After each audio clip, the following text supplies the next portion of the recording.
بسم اللہ الرحمن الرحیم۔ فائن افسج کے تمام معزز ناظرین کو السلام علیکم۔ دوستو، واقعہ معراج اللہ تعالیٰ کی قدرت کی نشانیوں میں سے ایک نشانی ہے جو چشم زدن میں بظاہر رونما ہوا، لیکن حقیقت میں اس میں کتنا وقت لگا یہ اللہ تعالیٰ اور اس کے رسول صلی اللہ علیہ وسلم ہی بہتر جانتے ہیں۔ اللہ تعالیٰ نے اس واقعہ میں اپنے محبوب پیغمبر حضرت محمد مصطفیٰ صلی اللہ علیہ وسلم کو اپنی قدرت کاملہ کا مشاہدہ کروایا۔ واقعہ معراج نبوت کے 10ویں سال اور ہجرت مدینہ سے 1 سال پہلے مکہ میں پیش آیا۔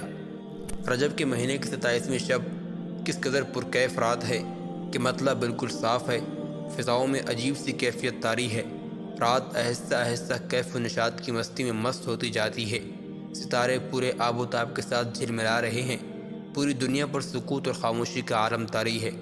نصف شب گزرنے کو ہے کہ یکایک آسمانی دنیا کا دروازہ کھلتا ہے، انوار و تجلیات کے جلوے سمیٹے حضرت جبرائیل علیہ السلام نورانی مخلوق کے جھرمٹ میں جنتی براق لیے آسمان کی بلندیوں سے اتر کر حضرت ام ہانی رضی اللہ تعالیٰ عنہ کے گھر تشریف لاتے ہیں، جہاں ماہ نبوت حضرت محمد مصطفیٰ صلی اللہ علیہ وسلم محو خواب ہیں، آنکھیں بند کیے دل بیدار لیے آرام فرما رہے ہیں۔ جبرائیل علیہ السلام ہاتھ باندھ کر کھڑے ہیں اور سوچ رہے ہیں کہ اگر آواز دے کر جگایا گیا تو بے ادبی ہو جائے گی، فکر مند ہے کہ معراج کے دولہے کو کیسے بیدار کیا جائے۔ اس وقت حکم ربی ہوتا ہے، اے جبرائیل میرے محبوب کے قدموں کو چوم لے تاکہ تیرے لبوں کی ٹھنڈک سے میرے محبوب کی آنکھ کھل جائے۔ حکم سنتے ہی جبرائیل علیہ السلام آگے بڑھے اور اپنے کافوری ہونٹ محبوب دو عالم حضرت محمد مصطفیٰ صلی اللہ علیہ وسلم کے پائے ناز سے مس کر دیے۔ یہ منظر بھی کس قدر حسین ہوگا جب جبرائیل علیہ السلام نے فخر کائنات حضرت محمد مصطفیٰ صلی اللہ علیہ وسلم کے قدموں کو بوسہ دیا۔ حضرت جبرائیل امین علیہ السلام کی ہونٹوں کی ٹھنڈک پا کر حضور اکرم صلی اللہ علیہ وسلم بیدار ہوتے ہیں اور دریافت کرتے ہیں کہ یا جبرائیل کیسے آنا ہوا؟ عرض کرتے ہیں کہ یا رسول اللہ صلی اللہ علیہ وسلم خدائے بزرگ و برتر کی طرف سے بلاوے کا پروانہ لے کر حاضر ہوا ہوں۔ یا رسول اللہ، اللہ تعالیٰ آپ کی ملاقات کا مشتاق ہے، چنانچہ آپ نے سفر کی تیاری شروع کی۔ اس موقع پر حضرت جبرائیل علیہ السلام نے آپ کا سینہ مبارک چاک کیا اور دل کو دھویا۔ حضور اکرم صلی اللہ علیہ وسلم کے ارشاد گرامی ہے کہ میرے پاس ایک آنے والا آیا اور اس نے میرا سینہ چاک کیا، سینہ چاک کرنے کے بعد میرا دل نکالا، پھر میرے پاس سونے کا ایک تشت لایا گیا جو ایمان و حکمت سے لبریز تھا، اس کے بعد میرے دل کو دھویا گیا، پھر وہ ایمان و حکمت سے لبریز ہو گیا، اس قلب کو سینہ اقدس میں اس کی جگہ پر رکھ دیا گیا۔ مسلم شریف میں ہے کہ حضرت جبرائیل علیہ السلام نے سینہ چاک کرنے کے بعد قلب مبارک کو زمزم کے پانی سے دھویا اور سینہ مبارک میں رکھ کر سینہ بند کر دیا۔ نبی کریم صلی اللہ علیہ وسلم کا سینہ اقدس کے شک کیے جانے میں کئی حکمتیں ہیں، جن میں ایک حکمت یہ ہے کہ قلب اطہر میں ایسی قوت قدسیہ شامل ہو جائے جس سے آسمانوں پر تشریف لے جانے اور عالم سماوات کا مشاہدہ کرنے، بالخصوص دیدار الہی کرنے میں کوئی دقت و دشواری پیش نہ آئے۔ حضرت جبرائیل علیہ السلام نے سرور کونین حضرت محمد مصطفیٰ صلی اللہ علیہ وسلم کو نور کی ایک چادر پہنائی، زمرد کی نالین مبارک پاؤں میں زیب تن فرمائی اور یاقوت کا کمر بند باندھا۔ چند لمحوں کے بعد وہ وقت بھی آ گیا کہ سرور کونین آقائے دو جہاں صلی اللہ علیہ وسلم براق پر تشریف فرما ہو گئے۔ حضرت امام کاشفی رحمۃ اللہ علیہ فرماتے ہیں کہ معراج کی رات 80,000 فرشتے حضور اکرم صلی اللہ علیہ وسلم کے دائیں طرف اور 80,000 بائیں طرف تھے۔ فضا فرشتوں کے درود و سلام کی صداؤں سے گونج اٹھی اور آقائے نامدار آمنہ کے در یتیم حضرت محمد مصطفیٰ صلی اللہ علیہ وسلم درود و سلام کی گونج میں سفر معراج کا آغاز فرماتے ہیں۔ اس واقعے کو اللہ تعالیٰ قرآن مجید میں اس طرح بیان فرماتے ہیں کہ پاک ہے وہ ذات جو رات کے تھوڑے سے حصے میں اپنے بندے کو مسجد حرام سے مسجد اقصیٰ تک لے گئی، اس کے گرد و نواح کو ہم نے بابرکت بنا دیا تاکہ ہم اس کو اپنی نشانیاں دکھائیں۔ آپ صلی اللہ علیہ وسلم نہایت شان و شوکت سے ملائکہ کے جلوس میں مسجد حرام سے مسجد اقصیٰ کی طرف روانہ ہوتے ہیں۔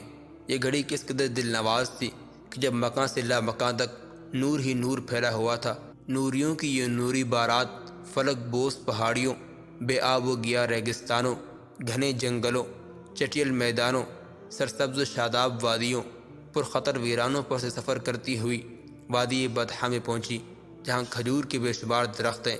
حضرت جبرائیل علیہ السلام عرض کرتے ہیں کہ حضور یہاں اتر کر 2 رکعت نفل ادا کیجیے، یہ آپ کی ہجرت گاہ مدینہ طیبہ ہے۔ نفل کی ادائیگی کے بعد پھر سفر شروع ہوتا ہے۔ پھر دیکھتے دیکھتے بیت المقدس پہ آ گیا، جہاں قدسیوں کا جم غفیر سلامی کے لیے موجود ہے، حور و غلمان خوش آمدید کہنے کے لیے، اور تقریباً 1,24,000 انبیاء و مرسلین استقبال کے لیے بے چین و بے قرار کھڑے تھے۔ حضور اکرم صلی اللہ علیہ وسلم اس مقام پر تشریف فرما ہوئے، جسے باب محمد کہا جاتا ہے۔ حضرت جبرائیل علیہ السلام ایک پتھر کے پاس آئے جو اس جگہ موجود تھا۔ حضرت جبرائیل علیہ السلام نے اس پتھر میں اپنی انگلی مار کر اس میں سوراخ کر دیا اور براق کو اس میں باندھ دیا۔ آفتاب نبوت حضرت محمد مصطفیٰ صلی اللہ علیہ وسلم مسجد اقصی میں داخل ہوتے ہیں۔ حضرت جبرائیل علیہ السلام اذان دیتے ہیں۔ تمام انبیاء اور رسول صف در صف کھڑے ہوتے ہیں۔ جب صفیں بن چکی تو امام الانبیاء حضرت محمد مصطفیٰ صلی اللہ علیہ وسلم امامت فرمانے تشریف لاتے ہیں۔ تمام انبیاء اور رسول امام الانبیاء صلی اللہ علیہ وسلم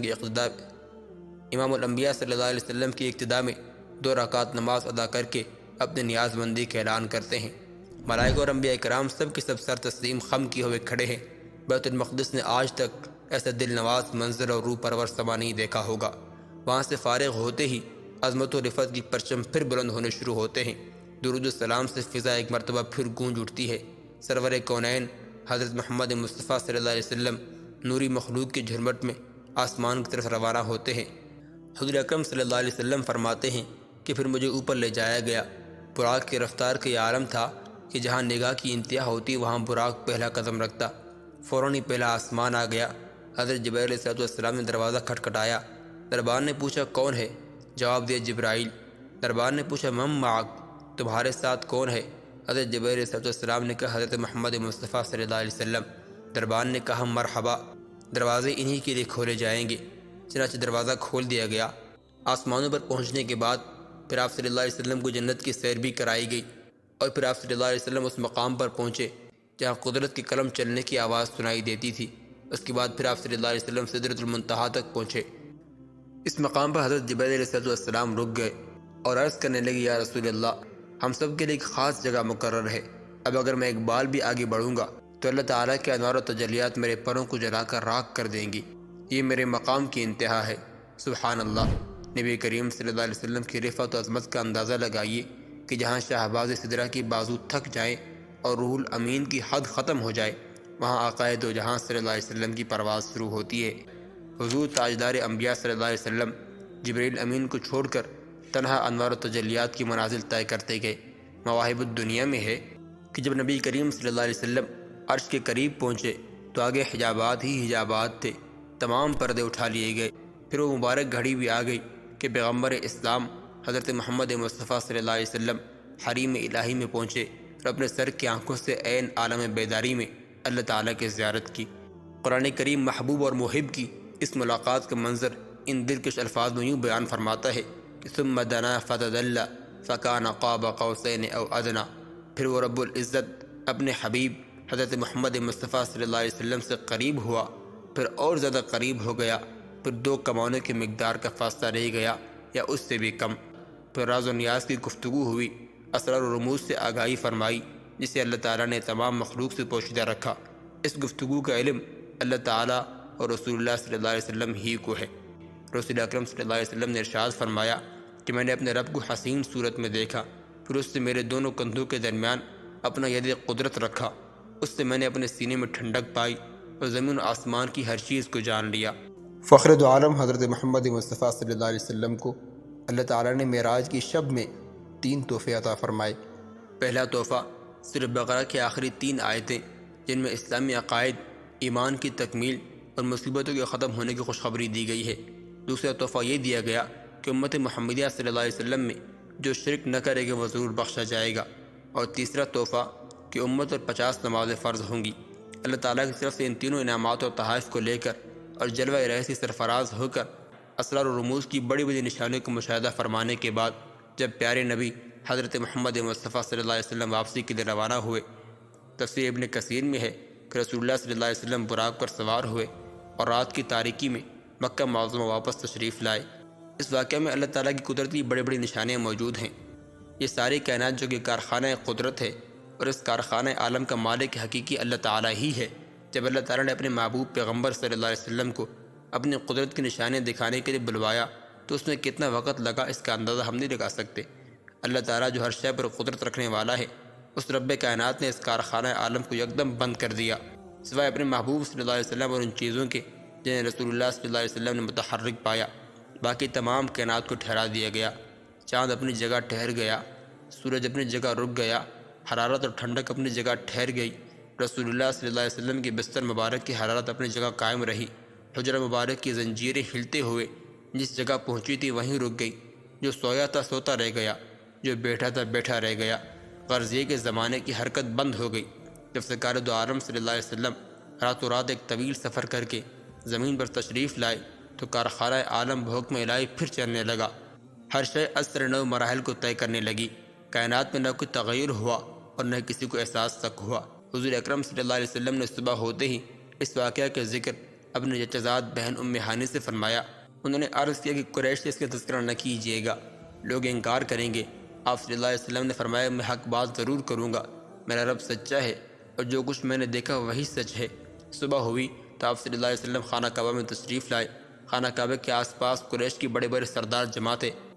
آپ صلی اللہ علیہ وسلم مقام حجر میں بیٹھ گئے اور لوگوں کو مخاطب کر کے واقعہ معراج بیان فرمایا۔ مخبر صادق حضرت محمد مصطفیٰ صلی اللہ علیہ وسلم کے تذکروں کو سن کر کفار و مشرکین ہنسنے لگے اور مذاق اڑانے لگے۔ ابو جہل بولا، کیا یہ بات آپ پوری قوم کے سامنے کہنے کے لیے تیار ہیں؟ آپ صلی اللہ علیہ وسلم نے فرمایا، بے شک۔